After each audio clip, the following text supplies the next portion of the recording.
28ഓടെ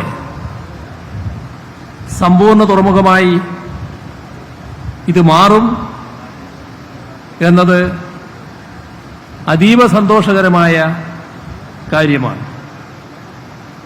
ഇവിടെ പറഞ്ഞു,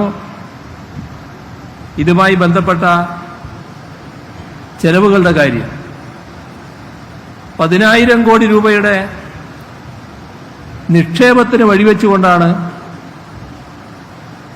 ഈ വികസനം സാധ്യമാകുന്നത്.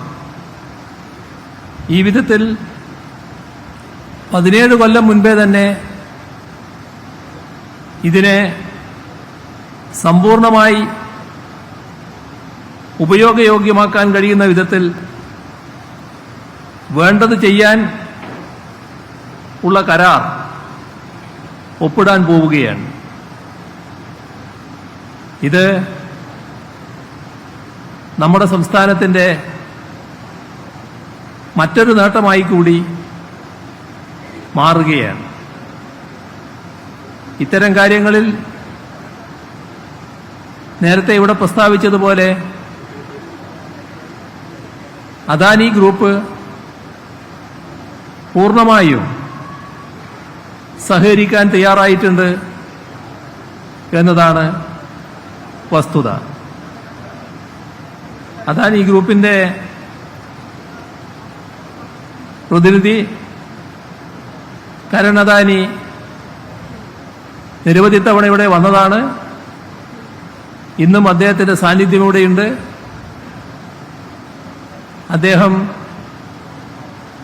ഈ പദ്ധതി പൂർത്തിയാക്കുന്നതിൽ കാണിച്ച സഹകരണത്തിന് മുൻകൈയ്ക്കും ഈ ഘട്ടത്തിൽ നന്ദി രേഖപ്പെടുത്തട്ടെ. ഇവിടെ ഒരു സ്വപ്ന സാക്ഷാത്കാരത്തിന്റെ നിമിഷമാണ് ഈ നിമിഷം നമ്മെ സംബന്ധിച്ചിടത്തോളം. നമ്മുടെ രാജ്യത്തിനാകെ അഭിമാനിക്കാൻ കഴിയുന്ന നിമിഷം. സത്യത്തിൽ രാജ്യത്തിന് മാത്രമല്ല,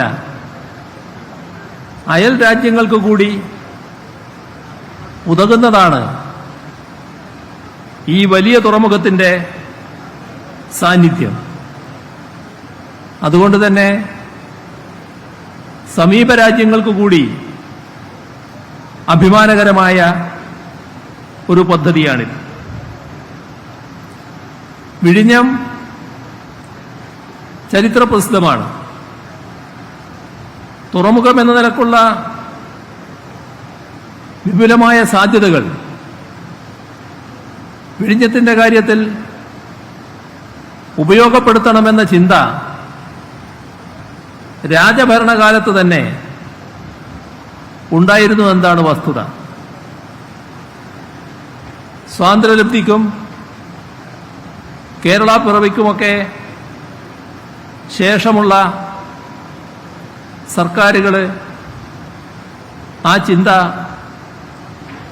വലിയ തോതിൽ പ്രതിധ്വനിപ്പിച്ചിട്ടുണ്ട്. ആ ചരിത്രം ബഹുമാന്യായ അധ്യക്ഷനിവിടെ വിശദമാക്കിയതുകൊണ്ട് ഞാനതിലേക്ക് കടക്കുന്നില്ല. വീണ്ടും ഒരാവർത്തനത്തിലേക്ക് ഞാൻ പോകുന്നില്ല. ഇവിടെ ഇത്തരമൊരു പോർട്ട് വരിക എന്നത് നാടാകെ ആഗ്രഹിക്കുന്ന ഒരു കാര്യമാണ്. 2006 സെപ്റ്റംബർ 16-നാണ് സെപ്റ്റംബർ 18-നാണ് ഈ തുറമുഖത്തിന്റെ പദ്ധതിക്ക് അനുമതി നേടിയെടുക്കാൻ ശ്രമിക്കുമെന്ന് അന്നത്തെ LDF സർക്കാർ പ്രഖ്യാപിക്കുന്നത്. അങ്ങനെയാണ് 2007 മാർച്ച് 9-ന് VISLനെ നോഡൽ ഏജൻസിയാക്കിയുള്ള റീടെൻഡർ ഉത്തരവ് വരുന്നത്. 2007 ജൂലൈ 31 വ്യവസ്ഥകളിൽ വേണ്ട മാറ്റങ്ങൾ വരുത്തി ടെൻഡർ ക്ഷണിച്ചു. 2009 നവംബർ 13 പദ്ധതി പഠനത്തിനായി ഇന്റർനാഷണൽ ഫിനാൻസ് കോർപ്പറേഷനെ നിയോഗിച്ചു. 2010 ടെൻഡർ നടപടികളാവുന്നു. പിന്നെ കേസും നിയമ നടപടികളും ആ കാര്യങ്ങളെല്ലാം ഇവിടെ പറഞ്ഞു കഴിഞ്ഞിട്ടുണ്ട്. ഇപ്പോൾ ചിലർ കണ്ടുപിടിച്ചു അതൊരു ചൈനീസ് കമ്പനിയാണ്, അതിൻ്റേതായ ആക്ഷേപം ചിലർ ഉയർത്തി.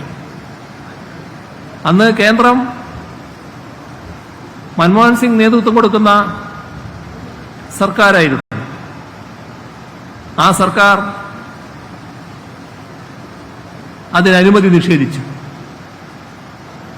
അതെല്ലാം ചരിത്രത്തിന്റെ ഭാഗമായുള്ള കാര്യമാണ്. 2012 ഇത് യാഥാർത്ഥ്യമാക്കണം എന്നാവശ്യപ്പെട്ടുകൊണ്ട് ജനകീയ കൺവെൻഷനുകൾ LDFന്റെ നേതൃത്വത്തിൽ സംഘടിപ്പിക്കുകയുണ്ടായി. മാത്രമല്ല, ദീർഘമായൊരു സമരം 212 ദിവസം നീണ്ട ജനകീയ സമരം ഇതിനുവേണ്ടി നടന്നത് ഇതിന്റെ നാൾവഴിയിൽ സ്ഥാനം പിടിക്കുകയാണ്. 2013 പിന്നീട് ഗ്ലോബൽ ടെൻഡർ വരുന്നത്. അത് നടപടിയിലേക്ക് നീങ്ങുമ്പോൾ 2015 2016 LDF സർക്കാർ അധികാരത്തിൽ വന്നു. അന്ന് തുറമുഖ വകുപ്പ് കൈകാര്യം ചെയ്തത് ശ്രീ കടന്നപ്പള്ളി രാമചന്ദ്രനായിരുന്നു. അദ്ദേഹത്തിന്റെ നേതൃത്വത്തിൽ ഓരോ ഘട്ടത്തിലും ആവശ്യമായ കാര്യങ്ങൾ നിർവഹിച്ചുകൊണ്ട് മുന്നേറുന്നതാണ് കേരളം കണ്ടത്. പിന്നീട് നമ്മുടെ പ്രവർത്തനങ്ങൾ നല്ല രീതിയിൽ മുന്നോട്ട് പോയി. പ്രവർത്തനങ്ങൾക്ക് സ്വാഭാവികമായുള്ള പ്രയാസങ്ങളും പ്രത്യേകമായ ചില തടസ്സങ്ങളുമെല്ലാം ചില ഘട്ടത്തിൽ ഉയർന്നു വന്നിരുന്നു. എന്നാൽ നേരത്തെ ഞാൻ സൂചിപ്പിച്ചതുപോലെ ഈ നിർമ്മാണ കരാർ ഏറ്റെടുത്ത അദാനി ഗ്രൂപ്പിന്റെ പ്രതിബദ്ധമായ പ്രവർത്തനങ്ങൾ നല്ല രീതിയിൽ ഈ പ്രവർത്തനം മുന്നോട്ട് കൊണ്ടുപോകുന്നതിന് സഹായിച്ചു. അതിൻ്റെയെല്ലാം ഫലമായാണ് ഇന്നത്തെ ദിവസം ഈ രീതിയിൽ ഒരാഘോഷ ദിനമാക്കി മാറ്റാൻ നമുക്ക് കഴിയുന്നത്. എല്ലാവർക്കും അറിയാം പലവിധ തടസ്സങ്ങളുണ്ടായിരുന്നു എന്നുള്ളത്. ഞാനതിൻ്റെയൊന്നും ആവർത്തനത്തിലേക്ക് കടക്കുന്നില്ല.